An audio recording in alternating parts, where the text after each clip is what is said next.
In the tapestry of life, where every thread holds a story, America in Black and White emerges as a haven for the voices echoing through the heart of our communities. In this podcast, we wade through the rivers of our collective experiences, celebrating the vibrant hues of change brought forth by the whispers of hope and the roars of action. It's more than just a conversation. It's a journey into the heart of our society, illuminated by the light of those daring to dream and do. Join us, and let your voice be the melody that guides us toward a dawn where every color finds its place in the masterpiece of our shared destiny. Together, let's paint a future brimming with the positives that dwell in our minds and the actions that shape our world.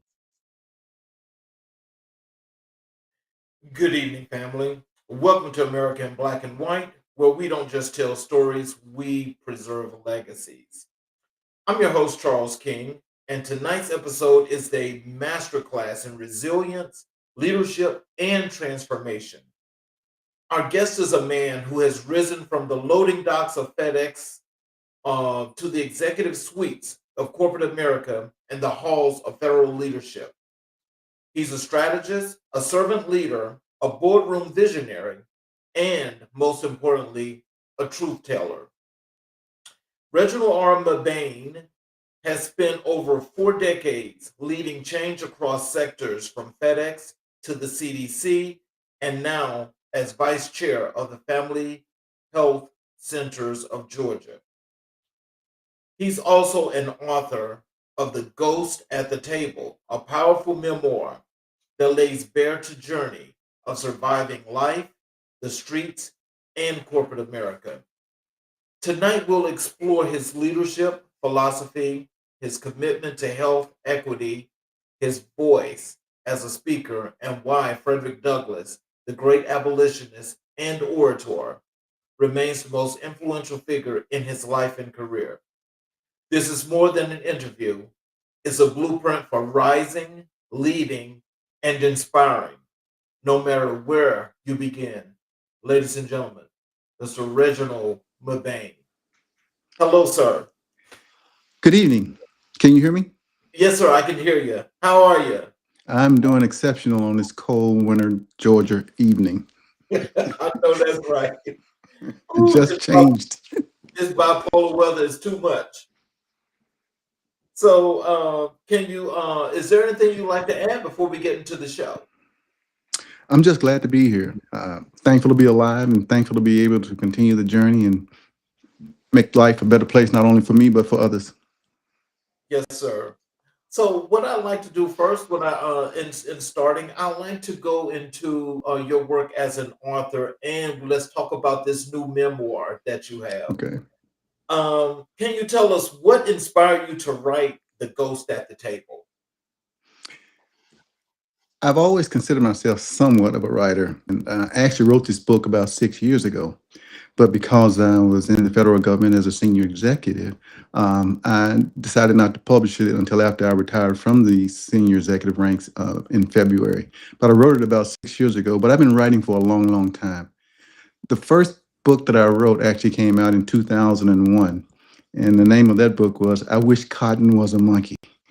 Came out in Oh, 2001. There's a story behind the title, real quickly. There's an episode of The Little Rascals, and sitting down in the curb, and they pick up a lamp, and it's Aladdin's lamp, and they see an organ grinder's monkey. And so Spanky starts rubbing the lamp and says, I wish Cotton, who was his little black friend sitting next to him, was a monkey. Cotton roams away. There's an explosion in the background where they're demolishing some building, but the monkey has escaped, and he's sitting by Spanky. Spanky opens his eyes. He thinks that's Cotton, and he's chasing him for the rest of the episode. Well, similar to us chasing our ghost, he was chasing the monkey. And that's kind of the theme of the book that has translated into The Ghost at the Table. So that came out in 2001. And I also wrote a small pamphlet called Black Survival in the Corporation around the same time. And one of the stories that I'll include in The Ghost at the Table was included in an anthology, several anthologies. Number one was Erotic Noir, which came out in 2001 as well, and A Different Shade of Sex, which was an anthology as well of Black erotic writing. And mine was kind of a joke in the sense that there's a story about this young lady who decided to charge me walking past her house, coming home one day. She was charging people to walk in front of the house like a nickel.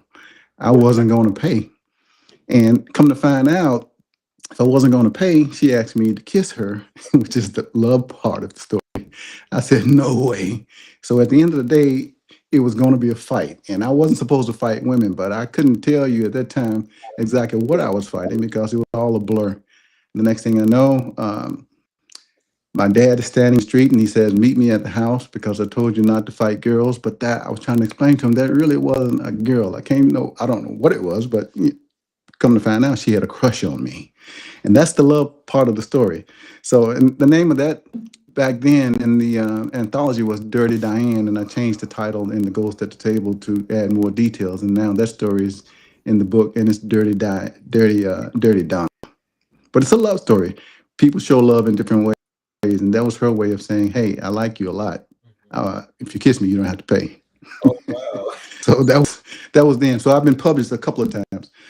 But when I was going through the top secret clearance to become a senior executive in the federal government, I got a very interesting call.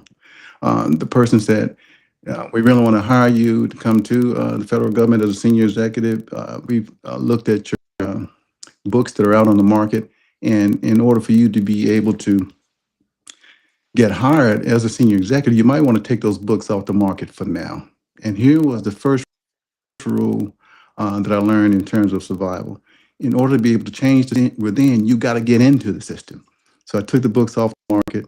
I made it through the top secret SCI clearance process, and I've been an agent for change ever since then. So I've been published several times, and I was also writing her pen name back then. So I've been able to continue my writing, and I write every week, and it's a discipline for me. But I'm happy to be able to publish the book now, which I wrote 6 years ago. Oh, wow.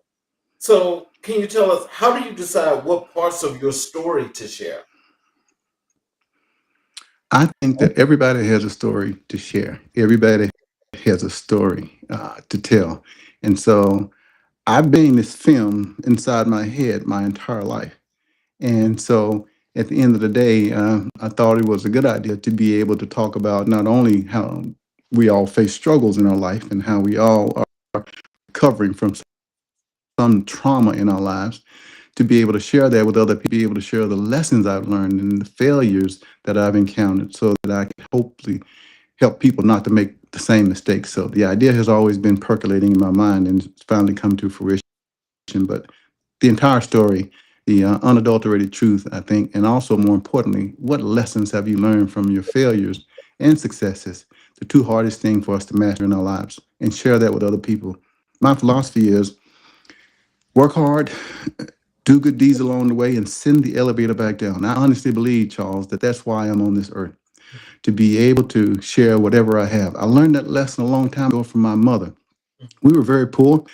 We lived right across the street from the Dixie Homes housing projects. And my mom would invite people in off the street. She would give our food away and sometimes even our furniture. And she would even invite people in off the streets to come stay with us. And we were, little kids, we didn't understand why she was giving our stuff away. But what she was teaching us was that no matter where you are and what your station in life, you have an obligation to help others. And I believe that's why I'm here. I'm a strong believer in mentoring. I've been running mentoring circles, and I think that that is the way we create legacy and inspire others to overcome challenges, is to mentor. And I believe it is not just something you do at work. Mentoring is a way of life. So I gathered those lessons from my mother, who was a survivor from personal trauma, as well as seeing her giving away that we didn't even have to give away. So, in this memoir, Mhm. uh, so is it are you talking more so about just life lessons, or are you wanting people to get the is if I don't know if this is supposed to be partial biographical or whatever have you, but what exactly are you trying to have people to learn from this memoir? What I want people to learn is that if you start at the bottom of the hill, if you start behind the eight ball, where you are born does not necessarily dictate what your destiny will end up being. And even though it's my story, and my life, everyone should be able to identify with some aspect of the struggle. Lessons about resilience, lessons about failure, lessons about facing hardships and challenges. Everybody has a story to tell. And so not only do I tell my story, but I tell it with sometimes dark humor. I tell it with some profound insights. But in the end, especially as I summarize the end of the book, it's all about the lessons that you learn. You know, as I mentioned earlier, to be able to change the system, you first got to get into the system. And I think for us to be able to change systems, not only at work, but in the world, you have to be a part of systems, fraternities, sororities, churches. That's how you effectively make change. And the first rule of survival in the book is to first and foremost survive. I'm no good at anybody dead. So I got to learn how to, over the years, use the emotional intelligence and social intelligence skills that I've learned and to be able to come into any environment, do an environmental scan, that internal GPS that is inside all of us, that voice, that ghost at the table that follows us around. You have to learn to listen to it. It can be your greatest friend or your greatest enemy. It could save or it could get you killed. That ghost inside of us, being with you all the time, learning to listen to that voice and to maneuver through life and get the social and emotional intelligence skills to be able to be successful in any environment, not just to be successful, but to thrive. That is a skill, especially as you're coming up through the ranks in corporate America, where you have to be able to go into a room, do that environmental scan, and when you're in a meeting, especially in corporate America, when there are high stakes on the table, you could say the wrong thing and it could end your career. So the That is same lessons that I used and learned in the boardroom are the same lessons that I learned on the streets of Memphis, Tennessee, the hard streets of Memphis, Tennessee. My my first girlfriend, her brother was a pimp, and I didn't know it at the time. And my mom would tell me, "Stay away from those people," you know. But you know, the more she told me to stay away, the more I went over there. And there was one of the brothers who was I called him an Oldsmobile. mm, He didn't have a Cadillac, he had an Oldsmobile. So and I would see him going out at night and they all dressed up, you know, and I said, "Well, you know, where you all going?" They said, "Well, we work the night shift." I said, "Well, I want to work the night shift. Looks like it's a pretty good gig." But he would pull me aside at times. He would call me young blood. He would say, "Young blood," you know, he would teach me these lessons, like I was just telling you. You know, first of all, you got to learn how to survive. Then you got to learn how to follow the money and make the money work for you. You got to take care of your family. You got to build alliances, and you got to understand that you know a person with a title doesn't necessarily have the power. But in the end, it really is about taking care of your circle and creating that circle of trust and that circle of vulnerability that follows you for the rest of your life. Now, those lessons on the street translate into the boardroom as well. Go to any boardroom meeting. Who do you have? Major players at the table, supporting cast around the wall. Saying the wrong thing, not understanding how the money works, not being able to follow your instincts and have emotional intelligence about being able to read the room could cause you your career. And your career could die at any given time. Same lessons from the street apply to the boardroom. so like let's go back to your going back into the federal government when you decided to do that. And I want you to tell me what was your whole thought process in doing that, because let me just tell you, I too was once a federal employee. I was at the Hmm. Department of Labor. And I want you to know this. That experience was one that was second to none, and I don't miss it. And it got to the point that I honestly decided that despite the money that was being earned, it was not worth doing. It was not worth doing. And so, can you tell us what was your thought process in going back into that? Well, let's first start with before I went into the federal government, starting working a night shift at FedEx for 20 years and moving from the loading dock to becoming a ramp agent to becoming a team leader, becoming a manager, a senior manager, director, or chief operating officer of a $2 billion organization. Working a night shift for 20 years.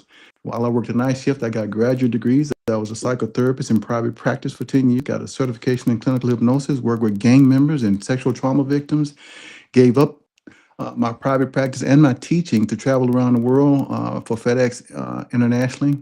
And let me tell you this, I am forever grateful for my experience at FedEx FedEx, which gave me the foundation in terms of leadership that carried me forward to today. And by working a night shift, I was able to do those other things, become a psychotherapist. I was able to be able to teach at 3 different universities: Georgia Tech, University of Memphis, University of Buffalo.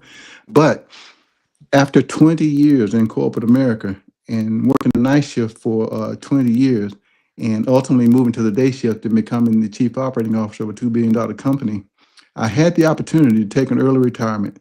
And as much as I love FedEx and as much as I'm grateful for FedEx, I do not miss that life. Now, absolutely positively overnight.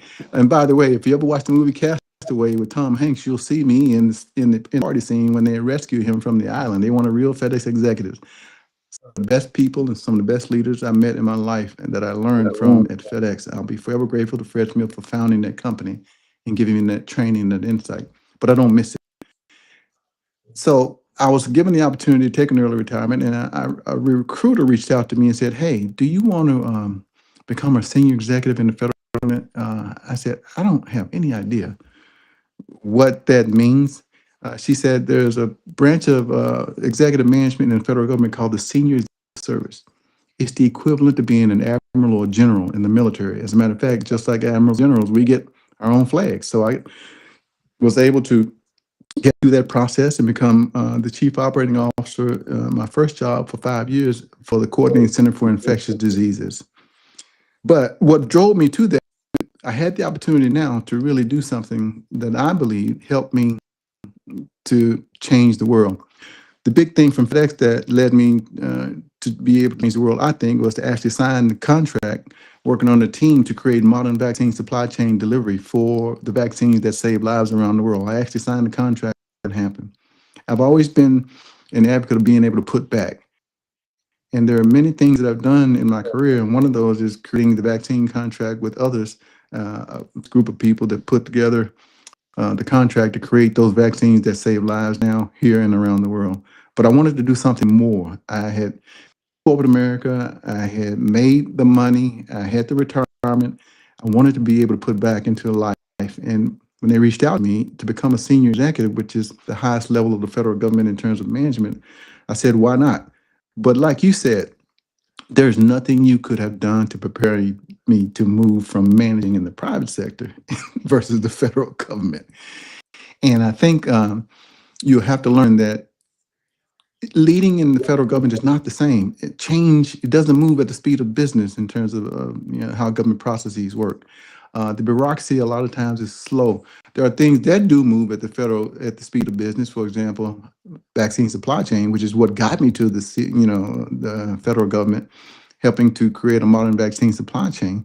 But ultimately, creating a whole different set of skills called legislative leadership skills, where you have to be able to have the ability to influence people to get things done, not necessarily having direct managerial authority. For example, when a manager hires a person in the federal government, they don't extend the offer letters. He does that. Finance doesn't work the same way. A whole different set of processes. And so, before I took the job in the federal government, someone said to me, "You might want to, if you want a friend, get a dog, because it's going to be hard to find friends when you move into that environment."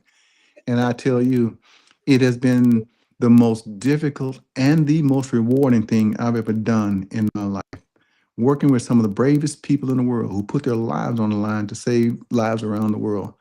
But leading people that brilliant, leading doctors and scientists and technicians, my God, that's very difficult. Knowing that you don't have direct managerial authority, that you have to be able to influence, you have to be allies, and it goes back to those skills that I talked about earlier: emotional and social intelligence. Building my own alliances, making sure that when I had difficult things to do, that I had a partner who was my partner in running the Infectious Diseases Center, to be able to deliver those messages, and building my own relationships, having skip level meetings, and building my own internal group credibility.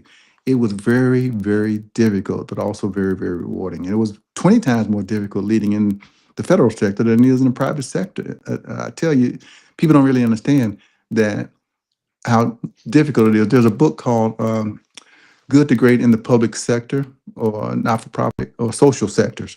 And it's written by Jim Collins, the same person who wrote Good to Great. And it talks about what I'm talking about, how difficult it is to be able to get things done if you don't have the ability to be able to read the room, the social intelligence to build relationships and get things done, not through direct managerial authority, but through legislative leadership skills. Tough, but rewarding. Wouldn't want to do it again, though, Charles. Oh, I can imagine. So, can you tell us what was the most difficult chapter to write and why? The most difficult chapter to write in the book to me was the day I saw my father die. Um, my mom and dad separated when I was around 10 years old, and for several years we lived with my father. And so when he died, my mother came back into our lives and was able to get us out of a one-bedroom, rat-infested apartment. We got Section 8 housing and food stamps. Herein again, my willingness to and desire to put back, because those are the things that helped me get to where I am through public assistance and public housing. And so the night that my father died, I actually watched him have a heart attack. And as I watched him have a heart attack, my little sister was standing beside me and she was crying, Daddy don't die, Daddy don't die. But he did die. And I actually got up and went to school the next day. And I did that because even though my father was born in 1909, even though he only had like a fifth grade education, he was adamant about us going to school and doing our homework and not playing in the streets like others. I did that because I know that's what he wanted me to do. So that was the most difficult chapter for me to write. And by the way, I didn't miss a day out of school in 12 years. I'm very thankful for the fact that, the village that surrounded me supported me during that time. But watching him die, that was a very difficult chapter to write. Oh, wow. How has the book been received by readers and peers at this point, as you know of? Well, I've floated, when I was writing the book, I would share chapters with my wife and I would share chapters with certain people. And I'm not one to believe that I have any great skill. But the feedback that I've gotten so far is that I'll give you an example.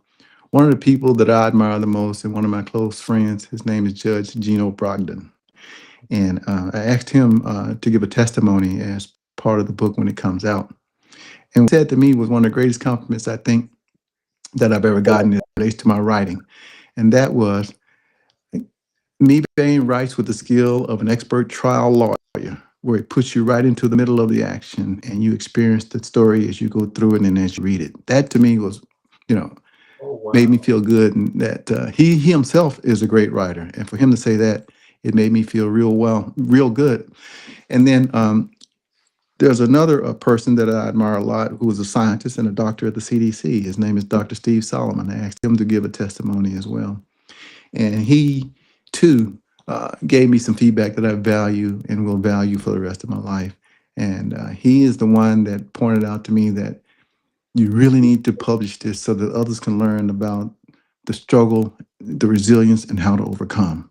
Here he is, a person that I grew to know and love as a friend at the CDC, a respected world-class science and admiral in the public health service, giving me that kind of feedback. But I'm the toughest critic on myself. I think that I've gotten better over the years. Those books that I mentioned, Charles, that I wrote earlier, I'm kind of glad I took them off the market. They were kind of need a little work, but I've gotten better and I'm getting better. I write once a week, and I'm always listening. I keep the recorder on my phone with me. And so when I hear a phrase, if I read something, I record it and I go back.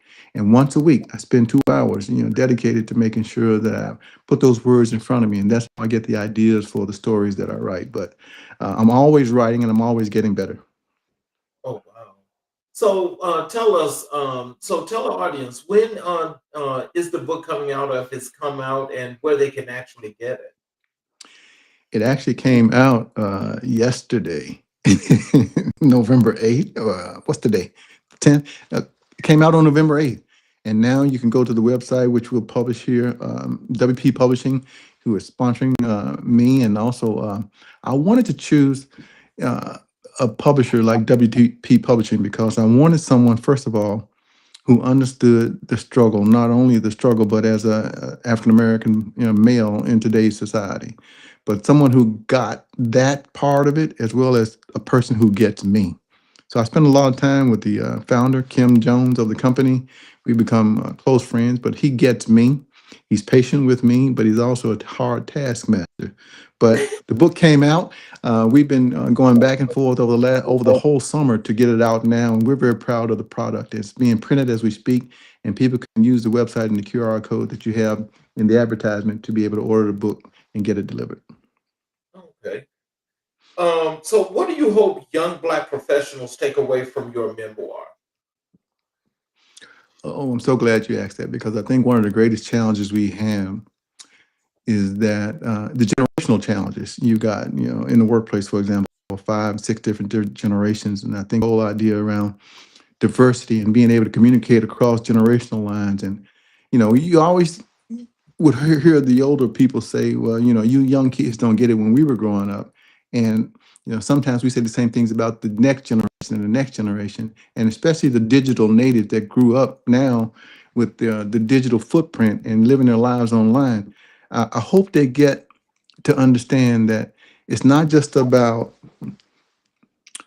what you put out in the public. There's more to life than being online and what you present to the public. You're actually just presenting a story. The real truth is behind the scenes. The real truth is being able to climb the mountain, to overcome the struggles, but to enjoy the journey and the view as you go along and to try to make sure that the world's a little bit better off because you were here and the things that you did and created in terms of your legacy. I want young people to learn that when you face failure, when you feel isolated, if you're facing depression in difficult times, sometimes we're dying of thirst standing in the middle of the river. There are resources around you. Reach out, be able to use your village and others to be able to overcome those struggles. And sometimes you think that when something happens to you, like when my dad died, I thought that was going to be the end of the world. My mom died a couple of years ago. But I learned that those kinds of things are not the end of the world, that we should value those relationships while we have these people in our lives. But sometimes all the difference can be made in just being able to persevere and to hang on and to muscle through the challenges of life. There's so much more to life than what's happening today. Don't get caught up so much in today and forget that there's an entire world ahead of you. That's why when I was a young kid, I used to, we only had a black and white TV and we couldn't afford a color TV charge. So we would take like an orange sheet of paper, cellophane. That was our color. I would say sometimes we were so poor we couldn't afford music on the radio. We just look at the radio. But when I saw these movies about people in other countries, I used to watch those Bing Crosby movies and the travel movies and the travel logs and National Geographic. I said, one day, I want to see the world like that. And I've been fortunate enough to be able to do that. Just got back from Malta about a month or so ago. Was in Vancouver. I've traveled to so many different countries I've lost count. But see the world and understand that there's one thing to be in the digital world. It's another thing to be a slave to the digital world.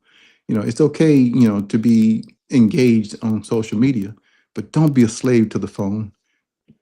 Look up, learn to smell the roses and enjoy and create the moments and savor them, and also try to make sure that you're engaged in life fully outside of what's happening in the digital universe. Well, let me just go over here first, and I want you to know that we've got several comments here in the chat, and one of them is from the first few is from Rashad Helton. The first one is he says, "Good evening." I'll put it on the screen. Hmm. He says, "Good evening," Good evening. uh, and then this next one is, "Pleasure to be here this evening."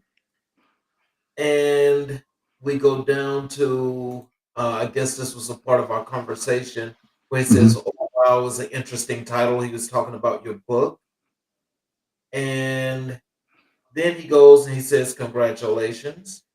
That is, I'm sure, about the launch date. Hmm. Um, and so my next one is, where are you? This is on the screen here. He says, "Interesting." Um, let's see. He goes here with this one. He says, humility at its finest. And um, go with, you know, it says learn how to survive, because actually, which I wanted to come back to you on, is Mhm. that what you wanted young professionals to learn. I would think the one thing that they should take from, at least, especially when you were giving that synopsis as to how you guys were living, is that they should take resilience from your Mhm. story, because I mean, there's lots and lots of strength, and to get to this point and to come through that, and to be able to tell this story in a way that everybody should understand it. All right. um, he says here, so very true. um, Valuable life lessons learned. And he also, this is a longer one here. It says, understanding the name of the game, Mhm. reading the room, and understanding the puzzle pieces and how they all fit together. Right. So, with these, if you like, I mean, is there anything that you like for Rashad to know with these comments that he's given out, that you'd like for him to take from any of this? Yes. First of all, thank you, Rashad, for being engaged and for listening and giving me this real time feedback. I want to share something with you, Rashad, that is. Uh, there's a chapter in the book when I was about my first day of school, and it's called character building, and it was the way I was raised. And so not only how I was raised, but how my wife and I have raised our daughters. Our daughters have black belts in karate, respect for authority, integrity, perseverance, self control, those things you learn in discipline and karate. But when I was my first day of school, Rashad, I was sitting, I'll never forget, first row, third seat. And I was a mama's boy, and I was sitting there and I was crying. And so my first grade teacher, Miss Brady, I'll never forget, she came over to me and she put her arms around me, and I'm whimpering. She says, as I sat there, this is from the book, and this is how I think my character was built a long time ago in a galaxy far, far away. I sat there whimpering in a whiny voice with the staccato cries until she motioned me to her desk. It was the first day of the first grade, and I missed my mom. I tried to explain to her through the sobs in my throat that, I really missed her and I wanted to go. Her blank expression and gentle touch and calm demeanor were like breadcrumbs, leading me and inviting me to open up and to spill everything, to believe, if only for a moment, they would all be okay. This is Mr. Brady talking to me. There, baby. It's going to be all right. Come here. I want to introduce you to someone. She coaxed me and I complied. She held me gently in one arm and opened the desk drawer, and she said, I want to introduce you to my friend. So slowly, she pulled a 2 foot long razor strap from its home inside the shower desk drawer. She said, Mebane, you see this strap? Her sharp and dangerous tone was very different now. She struck me like an assassin's bullet from a silenced gun. His name is Mr. Fix-It. Now, if you don't stop that crying and foolishness, you and he are going to get to know each other very well. You hear me? I stood there stunned and blindsided by the sting of her emotional betrayal. Yet it felt familiar. After 6 years spent ringside of my father's three-ring circle of a home, I could still see her hypnotic glare today. My GPS, the ghost at the table, screamed to me, "Shut the hell up! Get back to your desk and comply." And I did exactly that. And like I said earlier, I didn't miss a day out of school. I was a model straight A student with picture perfect attendance. I had the luxury also to witness Mr. Fix-It being used on other people. So you're never going to get me. And I behaved myself. And I learned early on that, resilience, sometimes change, you might not like it, but you have to be able to move through it and move on. And that's what she taught me early on. And all my teachers were that way. They were very strict disciplinarians, but the mere threat of me getting a beating was enough to scare me into obedience. And what it did to me on the inside, good or bad, was another story. And I think that was part of the character building. That's what I want to pass on to you, is that the way we raise our kids and learning resilience is very different now. But in the end, if we want to help our children to overcome and to learn these lessons, we have to model the way and show them and also put boundaries in place so they understand that there are consequences for their behaviors, both positive consequences and negative consequences. But there have to be consequences either way. Teaching your children about responsibilities and accepting authority and respecting authority, I think, gives you a foundation for life. And that's what I learned first day of school, third row, crying in my seat. Well, there's another comment here. This one from Bishop uh, Hartzell Clifton Shirley, and he wants to know, what did you learn from FedEx?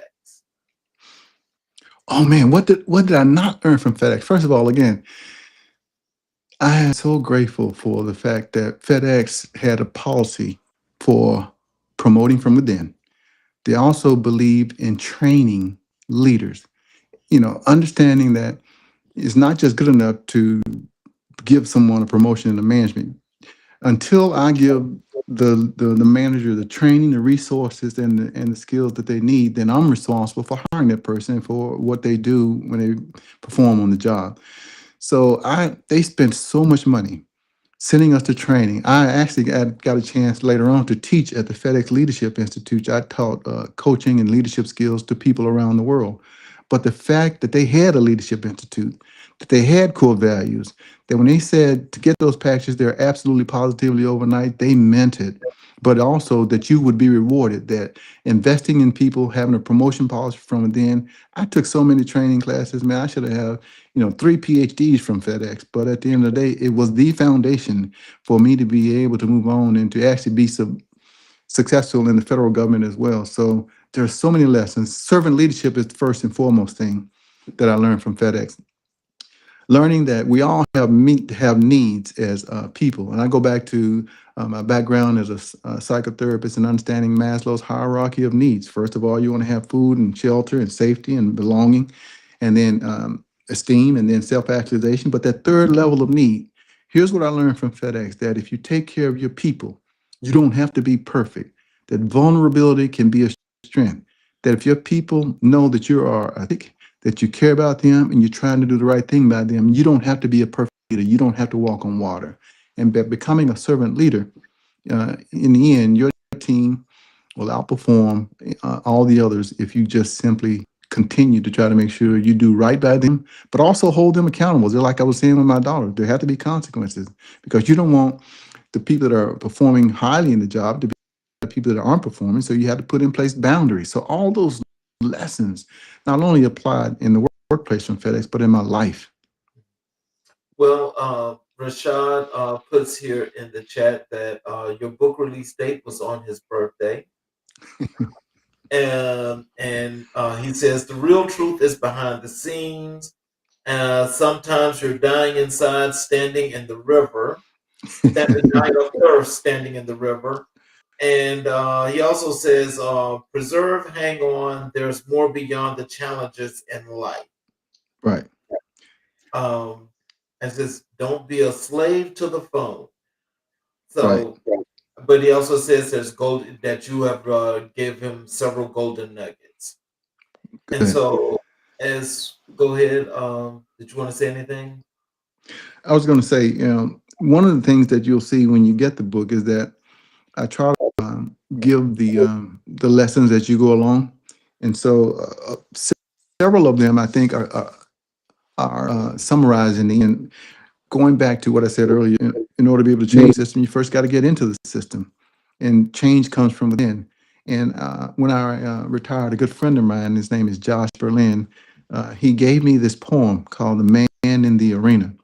And that's what he said, that he saw me as the person on the front line trying to make sure that I do the right thing and change the world within the systems that I could change. I can't change everything. I can't conquer the world. I can't solve world peace. But within my spheres of influence, within my circles of influence, I have the ability every single day to be able to impact people's lives. Sometimes it's just a helping hand. Sometimes it's just a positive word, but being able to put back. But those lessons you'll see are kind of outlined in the book, and in the end, not only surviving, but understanding that your life is your resume. It's what you do. I don't listen a whole lot to what people say, but I watch how they spend their time. Your life and how you live your life is your resume. And what means the most to you is how you spend your time and who you spend your time with. And you learn in the end, you always have to have a village to support you, creating a personal board of directors. This board of directors may change over a lifetime, but it's a very small board of directors. Just like in any relationship, one person or one mentor can't give you everything. You want to have somebody you can turn to professionally. You want to have somebody you can turn to spiritually, someone you can turn to get financial advice. You got to have a small board of directors to help guide you through the challenges that you're going to face professionally and personally. And you learn also that vulnerability is a strength. I said as a leader and a servant leader, I don't have to be perfect. And Lord knows I'm not. Just ask my wife or my daughters. But in the end, I know that they love me and they know that I'm doing the best that I can to try to make sure I do right by them. And that's how vulnerability becomes a strength because they'll go to the ends of the earth for you if they know that you're authentic. Real estate matters. Where you're born, your zip code. This whole idea of me working in the federal government and for an organization like the Centers for Disease Control, working for the Family Health Centers of Georgia, where you're born can dictate the health disparities, health challenges that you face later on in life. And being born next to a highway or not being able to, or living in a food desert. I lived in a food desert and I know what it takes to be able to have healthy food and how that can create chronic diseases. But your zip code matters, and so being able to break beyond that and try to go back in and work for organizations that change and address those health disparities is crucial. Um, and then your brand matters. You turn on you go to Instagram, you go to YouTube, people are living their whole lives out in public. And for what? In the end, you learn to keep certain things to yourself. Even though I'm not a digital native, I do remain active on social media, but I'm very careful about what I share because once you put it out there in the world, you cannot take it back. And so understanding that your brand matters and who you are and what you put out into the world is your legacy and it's there forever. And be very careful about that. And that's why you need a board of directors, somebody to check and balance you. I can't walk out of the house wearing, mismatched clothes or looking, askew. Somebody's going to check me before I leave the house, hopefully. And then in the end, being able to move beyond your current environment and knowing that you're handicapped by your zip code. That's why when I saw those movies, I said, I'm going to see the world one day. And thank God I was able, I actually became the director of international operations for FedEx and traveled around the world and went to all those locations. And I'm still traveling very vigorously to see the world because I still have friends that live in North Memphis that haven't traveled 50 miles outside of their community. And that's to me is a tragedy, but it's a reality. And so I'm not being judgmental, but I'm saying you're trapped by what's in here and not necessarily by your zip code. And in the end, being engaged not only in your community, but in the world, understanding that today is a gift. Tomorrow's not promised. The biggest mistake we have and that is presented to us is that we think we have time. We don't know. You can do everything right and die tomorrow. So do the right thing and be engaged and appreciate the day for what it is. Be thankful and grateful. Even when we didn't have very much, I never felt that we were poor, even though we were. I always was grateful for what I had, and I always was grateful for the door open to me.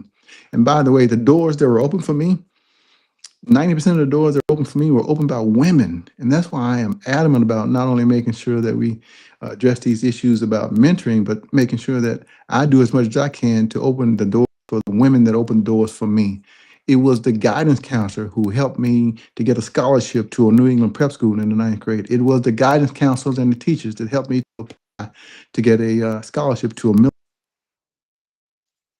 So those doors in them were women. And to this day, my little sister, my daughters, my village is strong.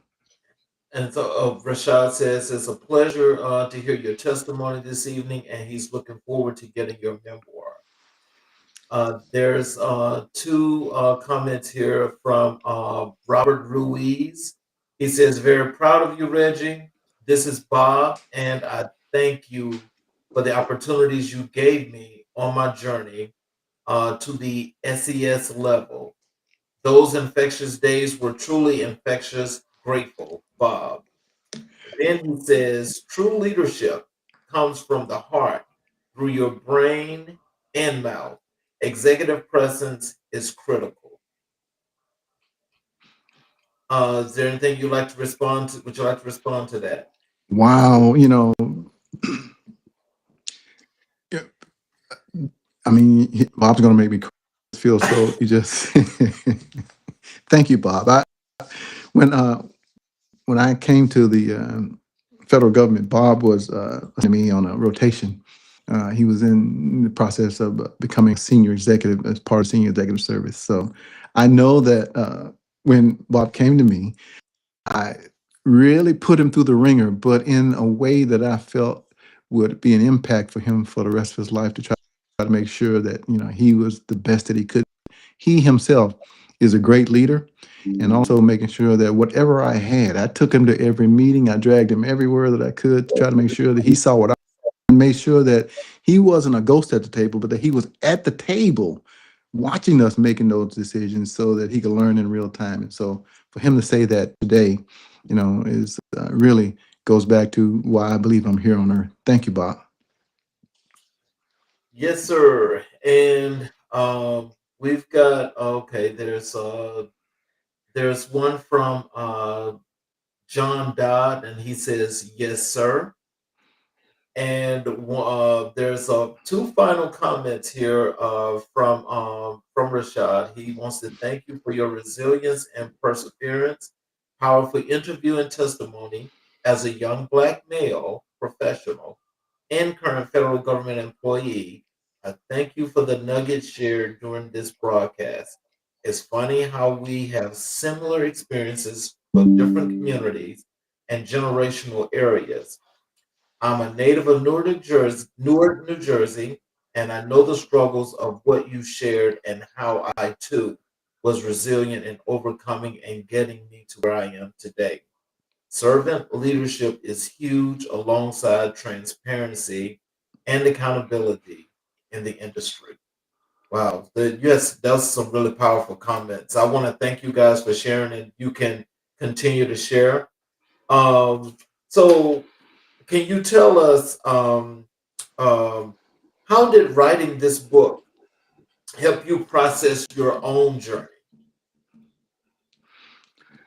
You know, I think I've been processing my journey since I was a little kid playing in the Dixon Home housing projects. So, you know, so much, me processing my journey is that, I think to to be engaged in life and to be able to reflect on engagement. One of the things that I kid myself about is, the main person that I follow on media is me. When sometimes on your timeline it'll pop up that a year ago or 3 years ago you were doing this. That digital footprint for me, being at that and be able to leave that as a legacy to my family is what matters the most. Busy living my life, I can't be too concerned about what someone else is doing. And even if I'm not documenting it on social media, every single day presents us with opportunity to be able to impact someone's life. And so you should be so damn busy living your own life that what somebody else is doing doesn't matter to you. And also knowing that, be very careful who you choose. Like I said, no one person is going to be able to give you everything you need in a relationship. As I do marital counseling, Charles, I stopped doing it after a while. I didn't want to be in divorce court. But when people say, "Well, I found my soulmate," you may have found your soulmate, but do they give you 100% everything that you need in your life? My wife doesn't smoke cigars. My wife doesn't necessarily like bourbon. You know, my life, my wife doesn't necessarily like history museums. So, you got to go and find this stuff other places in the world. You got to have your life within your relationship and your other relationships outside of your main relationship. No one person is going to give you everything. So, being able to have those circles of influence in those circles of friends. Someone once told me, you need to have friends in almost every decade of life. You need to have young friends, middle-aged friends, older friends, so that your perspective doesn't get contaminated and you're living in an echo chamber. If all the time all my friends look like me, if all the time all my friends sound like me, something's wrong with that picture. I pledged Alpha, Memphis State. Now it's the University of Memphis, and to this day, the lessons that I learned in pledging that fraternity and looking up to people like Martin Luther King and others who are alphas meant the world to me. And that was one of the reasons I got hired at FedEx, because the fraternity brother who was in charge of personnel and hiring at the time was an alpha. And so I heard that if you pledged alpha, you got a job at FedEx. And that exactly is how it played out for me. But having those relationships, not just the ones that you are in a relationship or marriage, but having relationships and others that give you that intellectual stimulation, those other things that you need to be around others that aren't like you or don't live with you, so that you can get a very balanced perspective and have a diverse perspective. So your friendship circles need to look not just like, very different and very diverse. So, what role does vulnerability play in leadership? It plays a role of showing us that, like I was saying earlier, Charles, I don't have to be perfect. I remember one time working a night shift. We go out. Uh, Oh, wow. we worked night shifts out, happy hour. Then we go to work. Well, that was not such a smart thing to do. So one time I'd had a little too much, and I went into work anyway, right? And I was the team leader at the time. Okay. And so I was so torn up that I sat down in the middle of the operation on the floor. And do you know that my team surrounded me so that the manager couldn't see me? They sneaked me out the back door to the clinic and were able to get me home because I was vulnerable, because I'd been vulnerable, because they knew that I cared about them and was trying to do the right thing. They in turn saved my job. And so vulnerability can be a strength. Vulnerability can be a strength if, you know, I'm married. I got twin daughters, and I always felt in my household there was a vast right wing conspiracy against me. I'm the only guy in the house, right? So, but it's always us, them against me. I felt that way, but in the end, I learned that the way I say things, how I communicate, especially with my daughters and my wife, is very different than I do sometimes. I learned to be able to communicate. A softer side of me has come out when, especially as I've gotten older and I've been married for over 30 years. The way I see the world and the way I think. When I was at the military academy, I was it was all black and white. Yes, sir. No, sir. Sir, may I ask a question? Sir, may I make a statement? But then you get out of that and you're a black and white guy living in a gray world. The world is gray. It's not always so clear cut. It's very nuanced, and so is communication. And so being able to learn those kinds of skills and being vulnerable and admitting when I'm wrong and being able to say, I'm sorry. Those are the kind of things you learn in terms of being vulnerable. And also just telling the truth at the end of the day. I have been able to, when I was working for a terminate people, and people say thank you, because I did everything I could to try to make sure they had the tools, the training, and the resources, so that by the time it came around having to terminate them, they were thankful that I had given them the opportunity. And to this day, I still have people who worked for me 20 or 30 years ago still reaching out to me, asking for advice and guidance, etc. So because I was sincere and because I was vulnerable, I didn't have to be perfect, and that made an impact. And also remember that. Wow. So, when you just think about that and you think about that team that you put together, uh, hmm did you have any thought processes at all when you was assembling that team, or did they kind of like just come to you just by chance? Being a leader, especially in corporate world and in any organization, you don't necessarily have the luck of being able to choose the people on your team. So, like any great master painter or master sculptor, you have to work with what you've got. And it's understanding that most of the people, it's the cast of characters in every organization, in every company, in every organization. You got this cast of characters, and you can find them anywhere. I did this in an American Management Association class a long time ago. You've got your champions, about 10%. It doesn't matter who they're going to work for. They're going to be great employees regardless. You've got your survivors, those people that are in place, just, waiting around. The majority of the people are the ones who are there that are holding up the organization. 80% of the folk want to come do a good job. And you also have your Brutuses. Brutuses come in two types, the overt kind and the covert kind. With the overt kind of where they're coming from, they're out loud about it. But the covert kind, they're kind of patting you on the back to find the soft spot to stick the knife. So those are the ones that are most dangerous. But you have to your Brutuses and your least best employees as fairly and as equitably as you do your best employees. And if you do that, but you also put in place consequences for behaviors on the job to hold people accountable and also to reward them when they do a good job, you can manage any group in any organization by dealing with that cast of characters. And so it doesn't matter where you are, you have to deal with the cards that you're given as a leader and the teams that you're given. Unlike in your family's your family. You can't excommunicate them, but you work with what you've got. And you will find that if you do that and you're authentic and you're holding people accountable and also rewarding the people that are doing their best, that those people who are not doing their best, those Brutuses end up becoming outliers. And so they end up kind of hanging themselves and outing themselves and either move on or you move them on. So you have to deal with what you've got. Those are the lessons I learned from FedEx and through management training. There's a difference between managing and leading. These things and you lead people. Management is a discipline. Planning, organizing, staffing, developing, controlling. Those are the disciplines that you find in management. That's what you go to school to learn how to do and to manage things, budgets, etc.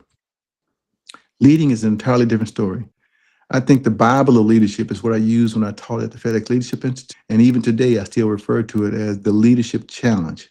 Those lessons that you learn that translate into leadership skills and behaviors across all sectors, public, private, or the government. First of all, it starts with modeling the way, creating a shared vision, empowering others to act. Those are a few of the leadership traits that you see that it really doesn't matter if you're in the federal government or the private sector. Those behaviors and leadership challenge, and the book is by the authors Posner and Kouzes.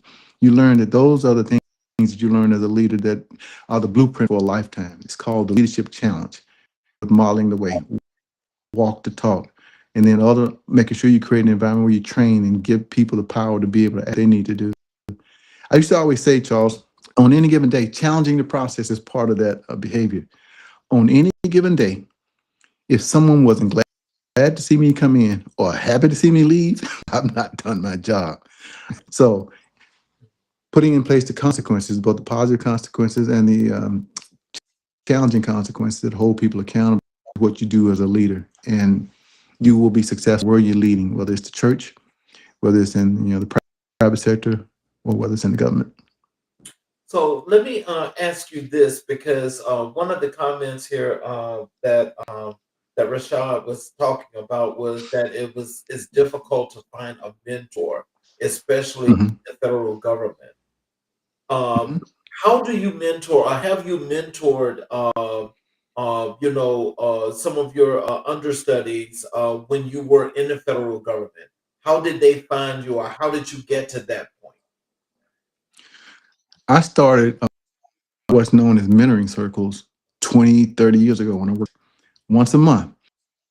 And up until I just retired from the federal government, ran mentoring circles once a month. My last mentoring circle effort, we had over 200 people that would dial in from across the country, around the Atlanta, Georgia metro area. And I would bring in guests to talk about leadership, about finance, to talk about things in terms of life and lessons, etc.